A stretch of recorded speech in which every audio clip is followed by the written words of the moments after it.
Magandang araw mga kaibigan. Bigyan natin ng reaction opinion itong post ng Di Umano. No Cebuano should go hungry.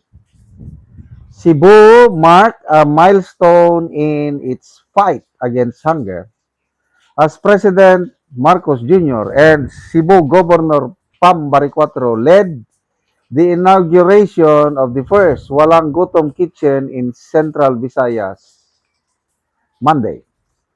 The facility goes beyond serving hot meals.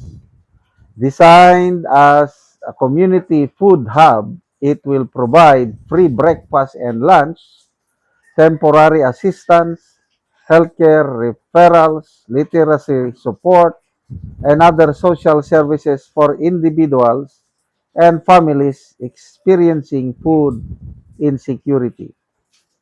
Also present were Social Welfare Secretary Rex Gatchalian, DSWD Central Visayas Director Shalalin Lucero, and Cebu City Mayor Nestor Arquibal.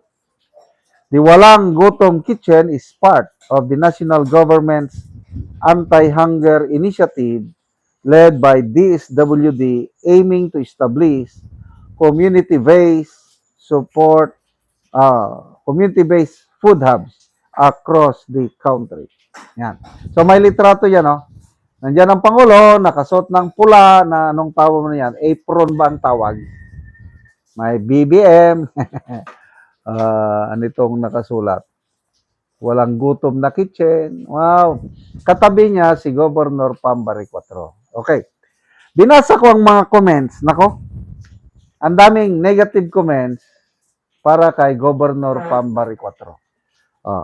Tapos ang reaksyon ng taong bayan, 14,000 ang nag-react, 12,000 ang tumatawa, 1,600 lang ang nag-like.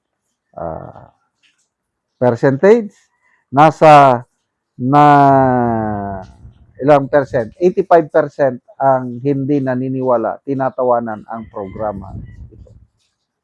Okay, dito muna tayo mag-focus kay Governor Pam Baricuatro.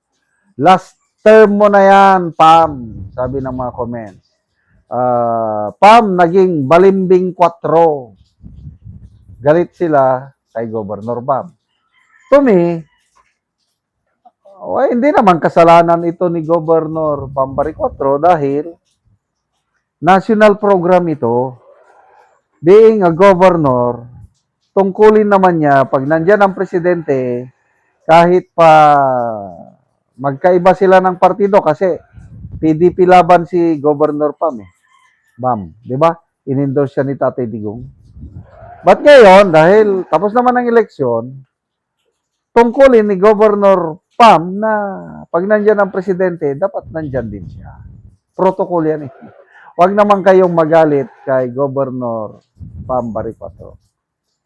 Kahit kung ako ang governor, DDS ako, nandyan ang presidente, as a sign of respect, presidente pa rin siya eh.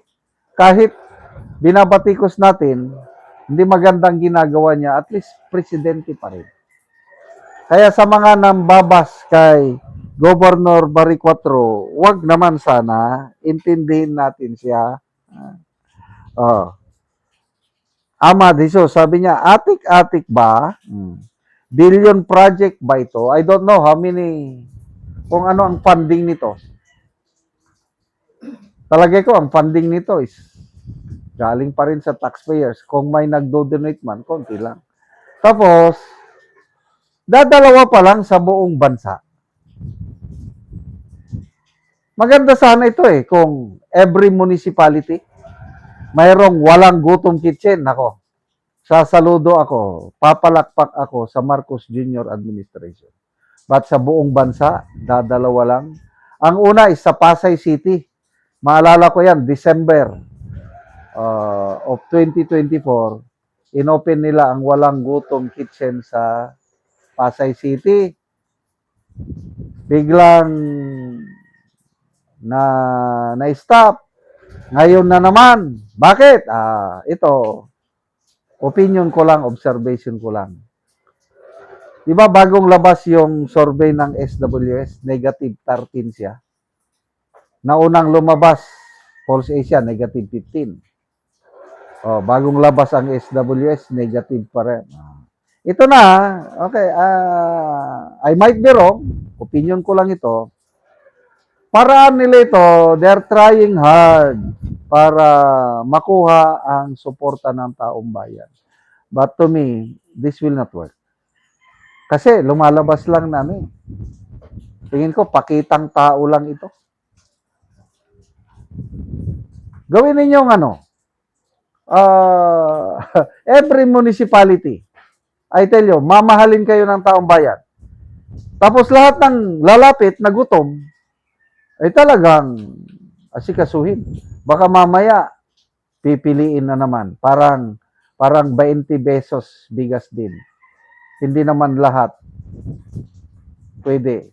May mga categories lang. Eh di wala rin. But later on, I believe, parang binago nila ang patakaran sa 20 pesos bigas. Basta makipila ka lang, pwede na. Kasi yung kaibigan namin sa Agusan del Sur, hindi naman siya indigent, hindi naman siya porpis o asawa siya ng retired na sundalo. Nakipila lang o binibigyan pa rin. Again, kwento ko ito ang wife ko, nung nagpunta sa Agusan del Sur, nabalitaan niya na may pwedeng makabili. O, nagpabili siya, hindi nakipila ang wife ko. Yung asawa ng sundalo ang nakipila. Nakabili. I don't know, ilang kilos ba? 5 kilos ba? Nung tinikman ng wife ko, kasi nagpa-karpintero siya doon, nagpaayos sa aming bahay. Tinikman nila, nako. Ang pangit daw ng lasa. Kaya sabi ng wife ko, hindi na daw siya bibili ng tig 20 pesos per kilong bigas. Dahil bahalang gagastos siya ng mahal doon sa masarap na bigas, ipakain sa kanyang mga trabahante sa bahay. Okay, so again, wag nyo namang ibas si Governor Pam Baricuatro. Ginagawa lang niya ang kanyang trabaho. Salamat mga kaibigan sa inyong pagsubaybay sa channel ito. Nakakatulong kayo ng malaki sa tribong Talanding ng Bukidnon dahil ang sweldo natin sa channel nito is pantulong po sa tribo. Namimigay tayo ng libreng yero at pako para makapagpatayo sila ng mas maayos na tirahan. Panoorin nyo ang video na ito. Ano ni ang natagaan na mong yero? Si ate. Nataganing sin dagat nga dagan pa tay ng mga inabangan. O karon mo na ni ang iyang balay. Sa tagaan sa gawas pa lang nga bahin mo na ni ang itsura sa iyang atop. O karon mo na ni ang itsura sa ilang atop sa natagaan na mo yero.